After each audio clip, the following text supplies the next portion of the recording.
Hello everyone, good evening. Welcome to Hani Law channel, and you are watching the online discussion on the final exam coverage for our subject Philippine Administrative Law. The final exams will be administered next week, May 19, 2021 to my Bukidnon State University, Alubihid and Baungon students.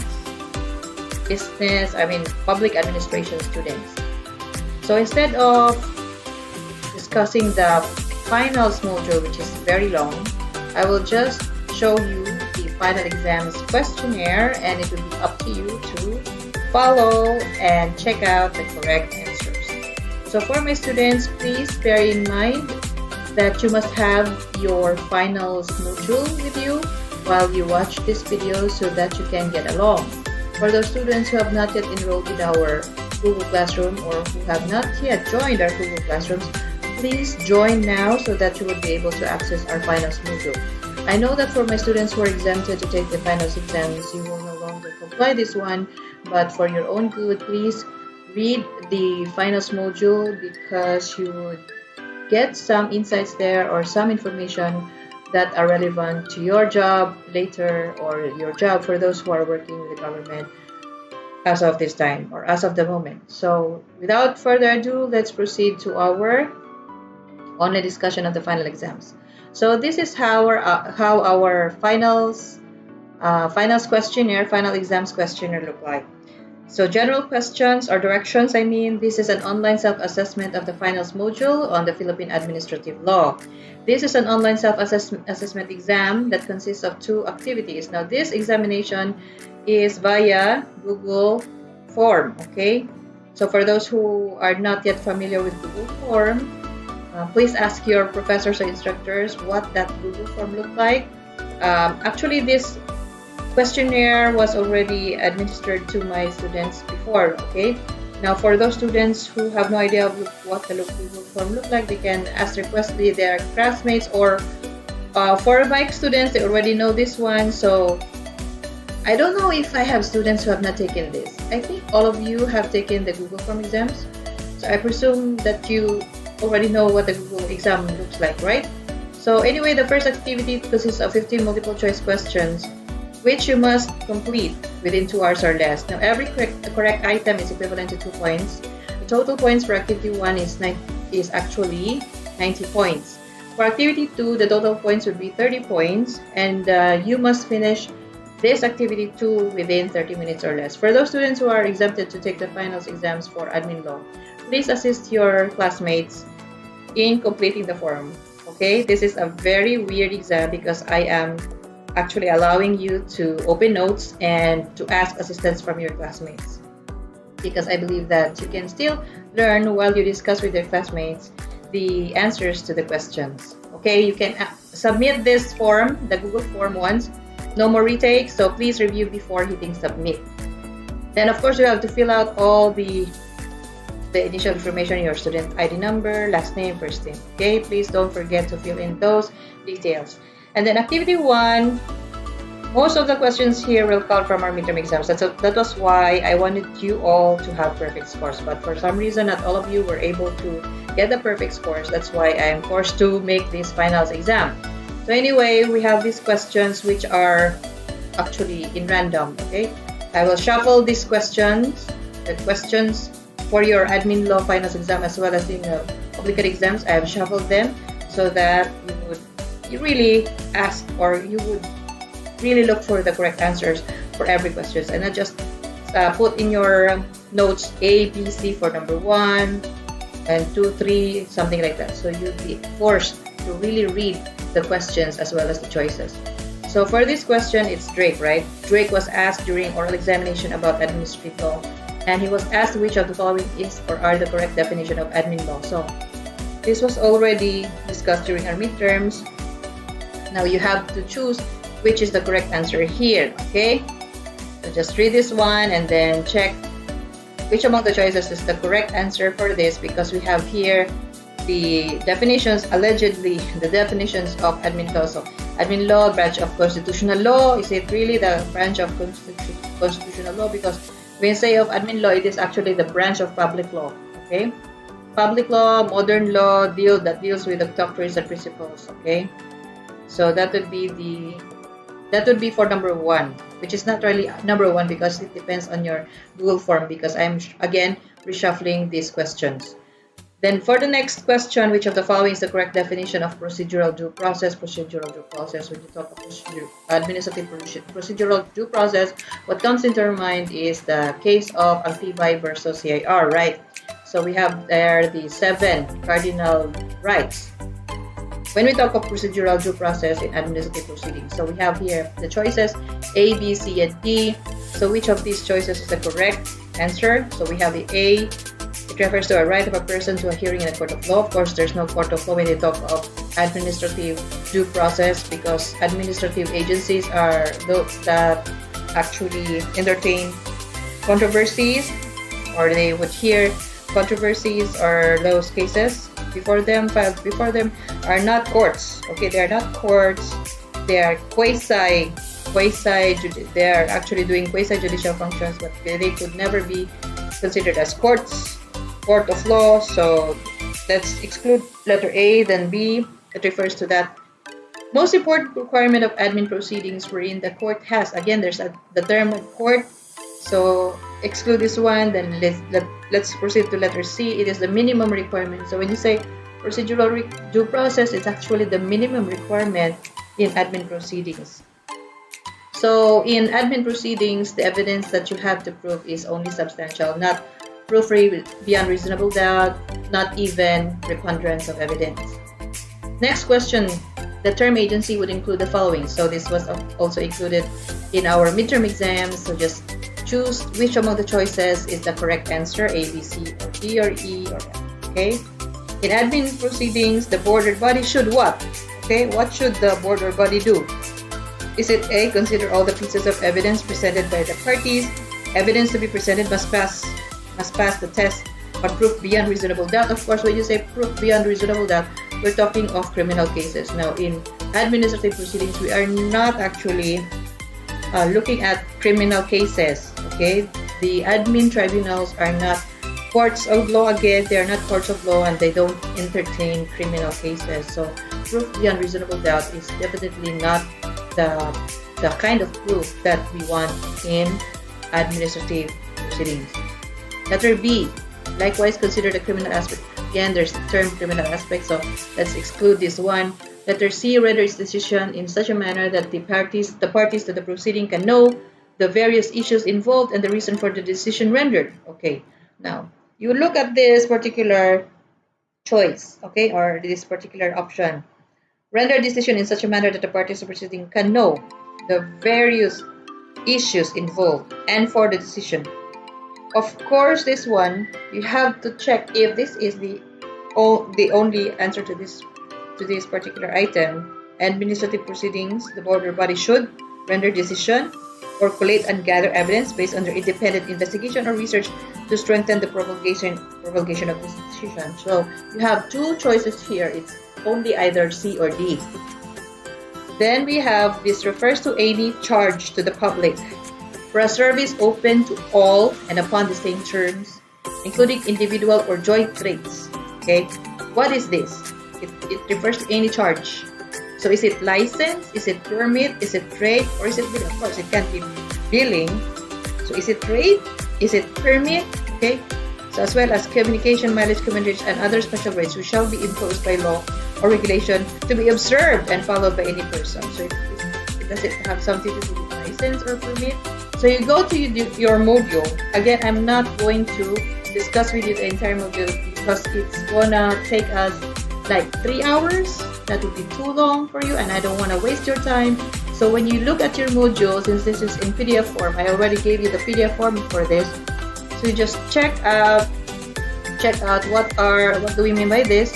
It refers to charge, all right? So you can just highlight this one. Again, this is a very easy examination. You can actually open your notes, okay? So you just copy this and then you put here. You put this one in your module, and then you try to check this one here, okay? Check this one here, Okay, what could be the rates? Okay, so we have rate fixing, we have permits, right?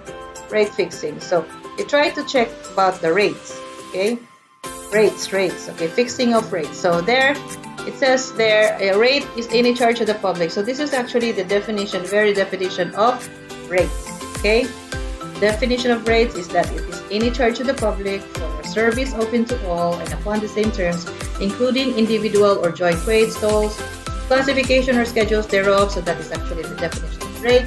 So the answer to this question or this particular item is C. Okay. Then we go to the case of Antibay. So in the case of Antibay, the court ruled that, okay, the judge must act individually. Is it A, the judge must act individually considering the facts of the controversy, but if necessary, accept. So the term is actually to consider the facts of the controversy. You must do it independently, okay? Independently and not to take all the views of his subordinate, okay? Letter B, the tribunal hearing the case must act independently, weighing the law and facts of the case, and not simply accept the views of a subordinate. This is what I've been telling you about when you talk of the administrative proceedings. Okay, so letter C, tribunal hearing the case must weigh both pieces of evidence presented by the complainant and the respondent, so long as the same are of the same probative value. So the probative value that we want here is actually on substantial evidence. And then letter D.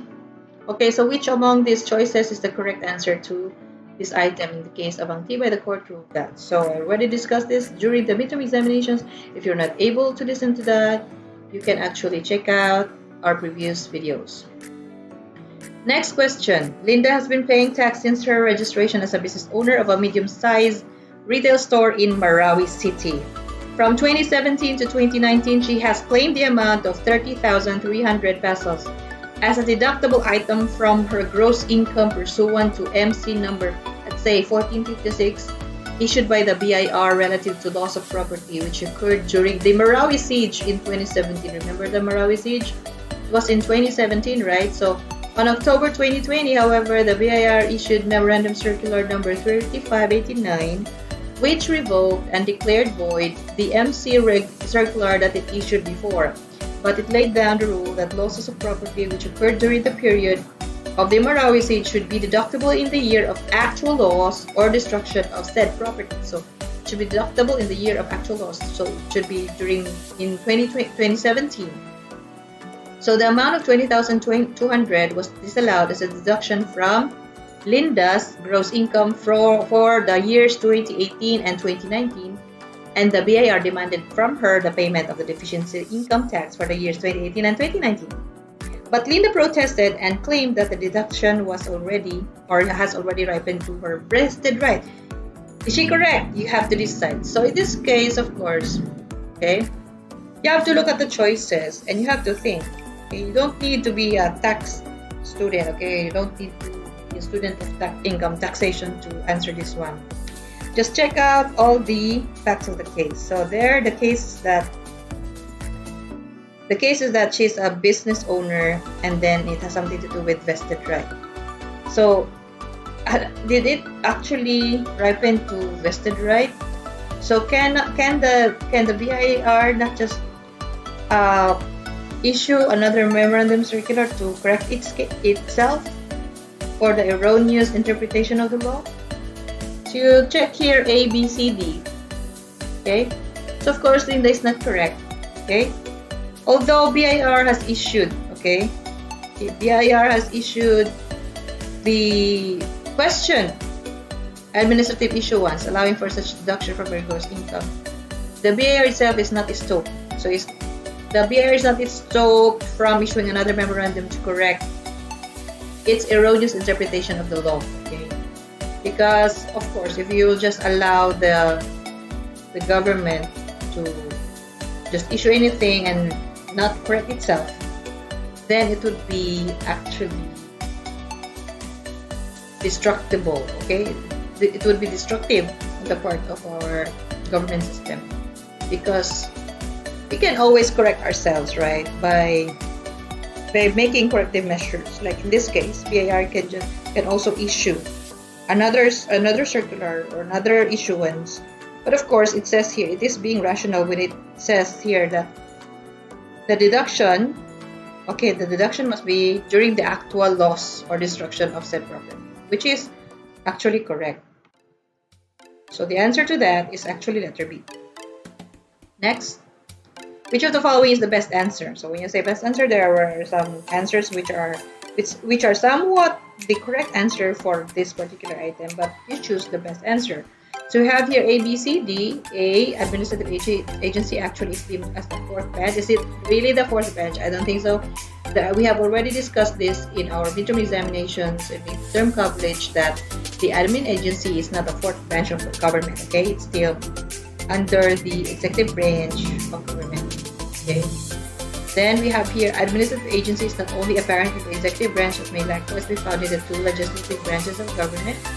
Then we have another option here, the choice here, the admin agency does not strictly belong to one branch of government, or the agency constitutes, no, again, it doesn't constitute the fourth branch of government. Okay.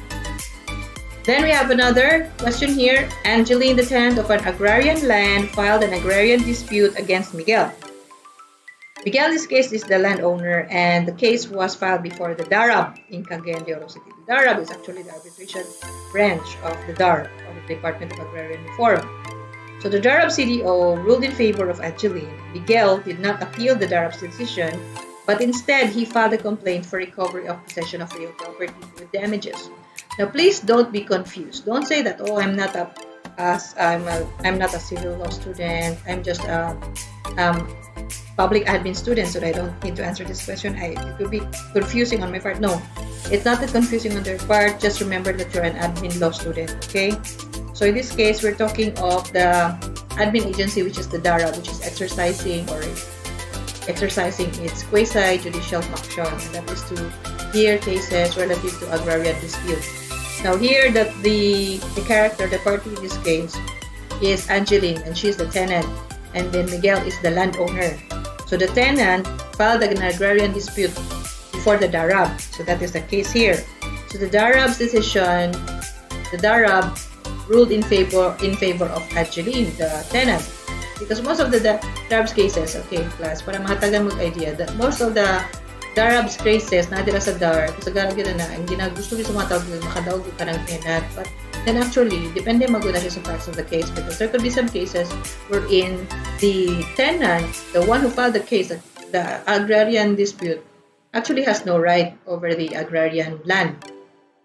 So depende na siya sa facts of the case. So instead, in this case, instead of the landowner appealing the case of the DARAB, kay aggrieved man siya, no, siya man tong adverse man ang decision sa iya. So instead of filing an appeal before the DARAB, he filed a complaint for recovery of possession kaya gusto niya makuha balik ang yuta from Angeline. So, i-file na niya sa civil court, sa RTC 421, diri sa CDO. Later, 5 years later, Miguel filed a petition for certiorari right. So, kanang certiorari man good kay mao na siya imong i-file man good sa court man good under Rule 65. i-review na nimo katong decision sa lower court for grave abuse of discretion, amounting to action. So kani siya, he asked the petitioner here, ang petitioner na si Miguel, he said that the decision of the DARAB, the decision of the DARAB is actually kung na siya kada bitang ma-review din siya because there was grave abuse of discretion. Kaya ngun niya wala daw ni siya right na mo decide daw itong agrarian dispute. Nag-file ni Angeline. Meanwhile, Angeline alleged that there was no grave abuse of discretion because their case is within the jurisdiction of the DARAB and that its decision should not be disturbed anymore as it has already attained finality. So, kinsa man silang duha, who is correct? Is it Miguel, the landowner, or is it Angeline? So, kaninga case, imong tanaw na ni wayside judicial function, DARAB. So, question ni mo is, tinood ba ang DARAB?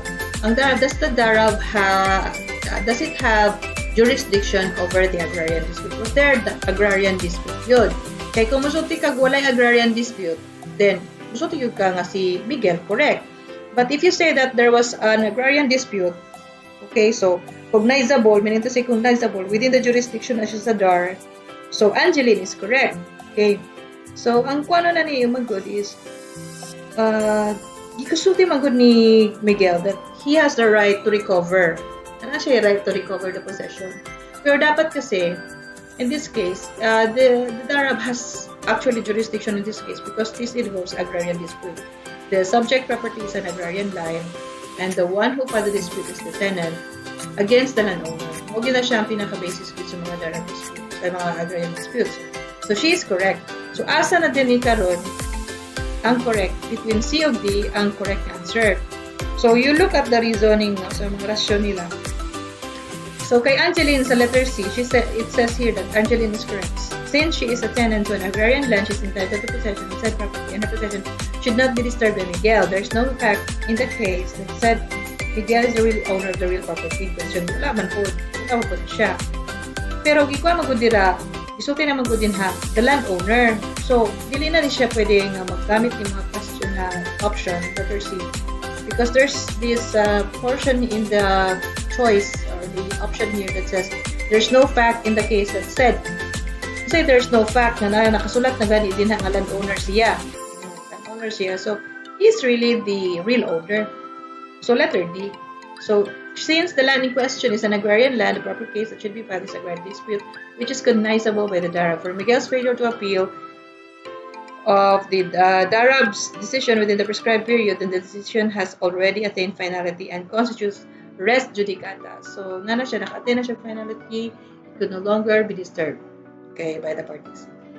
Next, what is the rationale or the reason behind this administrative agencies with quasi-judicial function having the right or the power to issue subpoena? So, choose the correct answer. So we have here the choices. A, quasi-judicial function carries with it the issuance of subpoena. B, this power is already vested. C, the power to adjudicate will be rendered inutile if administrative agency cannot issue subpoena. Or D, admin agencies are already clothed with such power in accordance with law. So when you say quasi-judicial function, dili man na siya 100% yun yung maka-issue dito sa subpoena. If you are not that sure, kaya wala ka nakapaminaw sa itong discussion before. So you look at here, no? Subpoena, okay? Power to issue, diyo.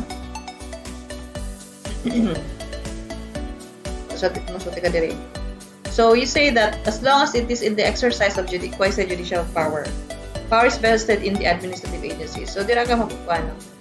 So mapukuan ka diri, power is already vested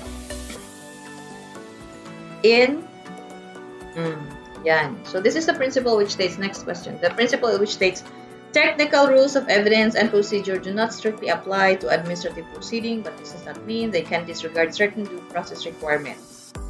So what is this principle? What is this principle? Principle of exhaustion of admin agent remedies. Res judicata, kay kanang finality of decision, you can no longer disturb the decision. Res judicata. Pervasive principle or stare decisis. So, kani siya is kabalo na kadinhi. No? So, you have to check. This is actually on the principle called pervasive principle. So, you go back. So, you ponder pervasive. Oh, this is it. The technical rules of evidence and procedure do not strictly apply to admin proceeding, but this does not mean they can disregard certain due process requirements. Wala siya. Which of the following statements is wrong? Asa man dire sa'yo? More admin agencies are now created due to the expansion of government regulation and the multiplication of government functions. There are admin bodies now involved with quasi-judicial and quasi-legislative functions. C, there are administrative agencies that make determinations of facts in the performance of their official functions. And then the other one is admin law has evolved, has evolved through the years, but it was already recognized traditionally. Dili man na siya makasulti nga that it was already recognized traditionally because it's a modern, di ba? Modern kind of branch, modern branch siya, si admin law. So, not recognized unlike sa equity, civil. So, kinare, you are left with 3 choices lang, A, B, C. So, dinhi ka. Which of the following statements is wrong? And then, true or false, in determining whether delegated power is valid or not, the sufficiency test may solely be complied with. Diba? What did we discuss before? So, when you talk of delegation of power, you talk of 2 tests. the sufficient standard test and the completeness test. Absent one test, of course, dili ka makasulti that there's valid delegation of power. So it should be false. Now we have here two choices which says it's false, but you have to check the reasons. There are reasons. So for B, sufficiency test is not enough in determining undue delegation since you have to check if the guidelines are correct. Next, the sufficiency test is not the only test you have to use in determining undue delegation since you have to check if the law was complete in itself. So, yun na sa answer. Then next, the following are requisites of certiorari or certiorari. Except, okay, lack of jurisdiction, lack of legal standing, there's no plain, speedy, adequate remedy, agency or tribunal is performing judicial. So, pangitaon mo dun ni asa ang related requisites sa certiorari. Okay? Kung gusto tayo mag-google certiorari, review for grave abuse of discretion amounting, siguro naman siya. So, para sa imo, okay, since you're not a law student, again, you have your mojo. So, you say here, certiorari or certiorari. So, we have here the requisites. Na makakuan ka din ha. The requisites of certiorari. Naman din ako gipang suwat. Samantha akong gisulat. Certiorari. Okay, pangitan nito. Oh. So, here we have lack of jurisdiction, grave abuse, no plain. So, ano siya ang requisites, diba? Again, the requisites are here. Okay, and then we have here. Okay, which of the following is not correct? If the agency is created by Congress, consider the law creating it. If the agency is created by Congress, check the consti. Check the consti. Okay, you have just to check the law creating it. Okay, if the law creating the agency is silent as to control that the president can exercise, check that the same is violative na napod ni siya, violative of the Constitution. Ayan na ni siya. And then if the law creating the agency is silent as regards to presidential control, where the president can only supervise. So kani siya o kini. So A and B are correct. A and D are correct. So B and C are incorrect. Next, this refers to a personal and substantial interest in the case that the party has sustained or will sustain direct injury as a result of the government act that is being challenged. So, asa man din personal substantial interest in the case. So, what do we mean by this? Asa man din jurisdiction, of course, asa man na siya, naba na siya, cognizable ba na siya sa admin agency or sa court or tribunal, ripeness, tama ba ang kaning inaning kaso nga pwede na nimo i-file, na-exhaust na ba nimo ang tanang administrative remedies, and na doctrine of jurisdiction, parehas lang sa jurisdiction or legal standing. Locus standi, personal interest na nimo. Okay, locus standi or legal standing. So you go to your module, you check balik, legal standing. Yan o. So when you say legal standing, it means personal and substantial interest in the case such that the party has sustained or will sustain direct injury. So if you are the one, for example, you filed a complaint against a public official or agency, you have to point out your legal standing. Injured party ka ba? What is your substantial interest over that particular case? Okay, pwede man ka masultihan ng taxpayer. You're a taxpayer. As a taxpayer, pwede na siya. You have the legal standing. File that complaint. Which of the following sentences is correct? So, kibali, other sentences here in the choices are actually wrong. Only one correct. So, letter A, admin law is distinguished from public law. Kanin siya nakuha naman natin ito. Takang natin ito class. So, just choose which of the following is the correct answer. Next, Ariel was respondent in the case filed by Adrian before the LTFRB. So the LTFRB later decided in favor of Adrian. 3 days after receipt of LTFRB's decision, Ariel filed an appeal before the Court of Appeals. After lang, 3 days after lang, nakuha niyang decision sa LTFRB because he's agreed with you. The decision was adverse to him. So he filed an appeal before the Court of Appeals. Diba kato isa? Gilingkuran niya wala siya ni-appeal, gipasagdan niya, lahian gipa. Kani siya ni-appeal siya sa Court of Appeals. questioning the decision of the LTFRB. Now, is Ariel's action proper? So, imong isulti diri, is it proper 3 days pa lang na-receive niya ang LTFRB decision at na siya sa Court of Appeals? Wala man lang siya nag-file of appeal sa LTFRB? So, the answer would be no, di ba? You have to exhaust all administrative agencies or remedies before you file an appeal before the Court of Appeals or so ba? So, you have to exhaust everything, all administrative agencies. So, the answer would be no. So, asa man din he? So, sit A. He should have filed a motion for recon with the TFRB, a procedure which administrative appeal or remedy could be affected. The same should be followed before enforced judicial action. Chada, no? Appeal before the TFRB, invoke his right to appeal before the same tribunal. Ano siya? So, you have to choose which of these two is the correct answer. Okay, now, next. The purpose of the doctrine is to protect agencies from judicial interference until decision has been formalized. Okay, and the effect felt in a concrete way or the eminence of the effect is demonstrable. Doctrine of negativity ba na? Doctrine of ripeness, doctrine of exhausting remedies, doctrine of study decision. So, answer A, B, C, or D. Purpose of this doctrine is to protect agencies from judicial interference. So, meaning to say, you have to exhaust everything. Diba? So, that is the correct answer. Next, which of the following sentences is correct? Ganun siya, natakol na nato during our midterms. So, again, remember, sa to siya, pangita diri. Which of the following is the reason for the doctrine of separation of powers? So, Hani, we have already discussed this one during our midterm exams. Of course, the answer to this is to prevent absolutism. So that, imong sphere, dito ra gyud ka mag-focus, dili na ka maghimo pagbalaod or to really hear all cases to prevent absolutism. Dodong is a resident of Barangay Maligaya in Muntinlupa. His business is located in Makati and a registered taxpayer of Makati since 2016. Now, during his stint as an independent contractor, sometime in 2017, he failed to pay his taxes on time, thinking that his employer would pay the taxes for him through withholding tax. But, according to his former employer, they never deducted any tax from his income. Since being an independent contractor, he should be the one to personally pay the taxes for the income he then received from the company. Now, Dodong, he received a notice of assessment from BIR.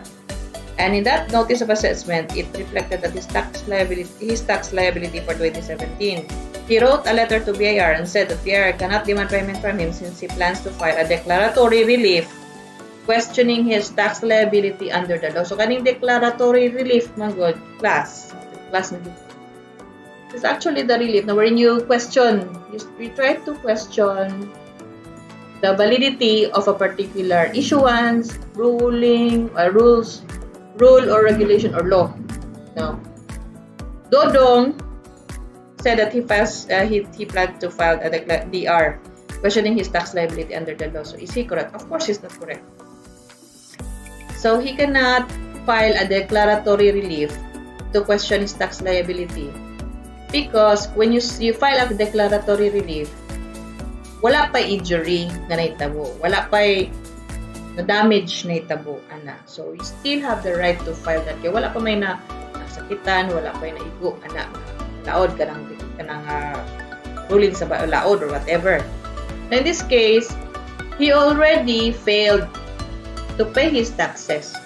His tax liability was already due and collectible.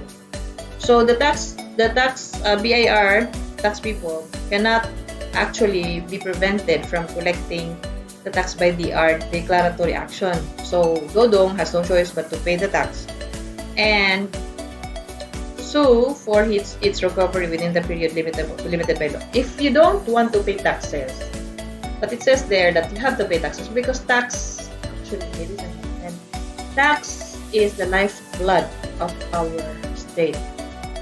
Ano siya? So, dili mabuhi ang ato ang gobyerno without taxes because through taxes, you will have your roads, you will have your public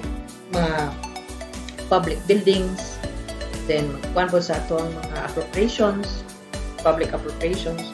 Without the taxes, our government would definitely die. That is why there's a need for us to pay the taxes. proper taxes. Kisa tong tax, mga taxable nga mga tao, taxan yun. So if you don't want to pay but you are still liable to pay, still pay the tax and then pay under protest. Mura man na. Abolition of administrative agencies is an exercise of control by Congress. Is it effective or ineffective? Why? So, Kadisha, we have already discussed this during our midterms. It is not effective. It is ineffective because, of course, they are necessary since they are created for governmental regulation. Ano siyang reason? Investigatory exercise of control over admin agencies is ineffective or effective? It actually depends, no? It is actually dependent on the Congress. Okay, this is the exercise of Congress money. Investigatory exercise of control. So the Congress, it is effective only in aid of legislation and cannot be done as a constant regulation, because if you do it constant regulation, you are already encroaching on the power of the executive branch. Sila man actually mo-execute sa law. So in aid of legislation na gid na dapat ang investigatory exercise of control by the Congress. Cynthia is a public official assigned in Agusan del Norte. A complaint was filed against her by an anonymous taxpayer.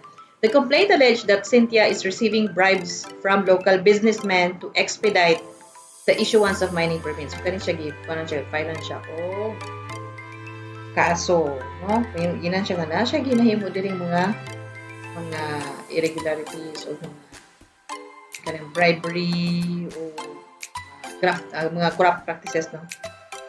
So kani siya unsa may dapat ani? Would the attachments be admissible as evidence against Cynthia? May substantial evidence raman ni siya dapat, no, sa ato ang admin proceedings.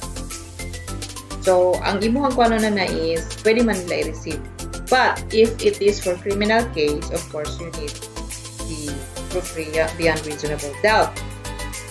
So ang yang ikuala na is unsa man ikuana din receiving bribes, tapos no, the evidence cannot be admissible as evidence because the complaint is filed by an anony. Dili na lang lugar na ano mo idawaton, because when you say nga kaning sa criminal case man ni siya, ma'am, dili na siya criminal case lang. Okay? Ang kuan mo gud ni, she is a public official. So admin case ang gina-file ani kang Cynthia. Plus kuan man siya criminal case plus admin case being a public official. So, if we are talking of an administrative charge against Cynthia, then what we need is only substantial evidence. If you're filing for a criminal case against Cynthia for bribery, or for violation of the Graft and Corrupt Practices Act, halimbawa, then criminal case na siya, the proof that you should submit, imong ihatag yun is proof beyond reasonable doubt. But since we are talking of admin law, so the presumption is administrative proceedings, then substantial evidence lang atong kailangan. So which of the choices is correct? A, B, C, or D? Okay. Next. On June 30, 2016, President Duterte issued EO number 1, which reorgs the admin structure of the Office of the President. So such executive issuance consolidated the Office of the Function. So we have already discussed this during our video exams. So in this case, of course, Mina is not correct, diba? Her contention is not correct because the admin code, for example, admin code of 1987 provides for the continuing authority of the President to reorg the admin structure of the Office of the President. So dirita sa admin code. Wrong siya. Next. We have here Justine. Justine filed a criminal case against Director Madugas. This was also covered during term coverage. Justine filed before the Deputy Ombudsman an admin complaint. So which is the correct answer here? I already mentioned to you the correct answer for this particular case. So Judge De Matulin, although he is a public official, he is still under the supervision of the Supreme Court. Okay? Supreme Court. So the Office of the Ombudsman has no jurisdiction over his case. Next Next. So the answer to this, of course, here. The following are matters that the Congress cannot delegate. So, naani siya, pangitaon lang ninyo to dito sa ato ang module. And then in the case of Santiago versus Comelec, this was also discussed during the midterm exams. So, of course, the Comelec resolution was void. Okay? Comelec cannot validly promulgate rules and regulations to implement the exercise of the right of the people to directly propose amendment.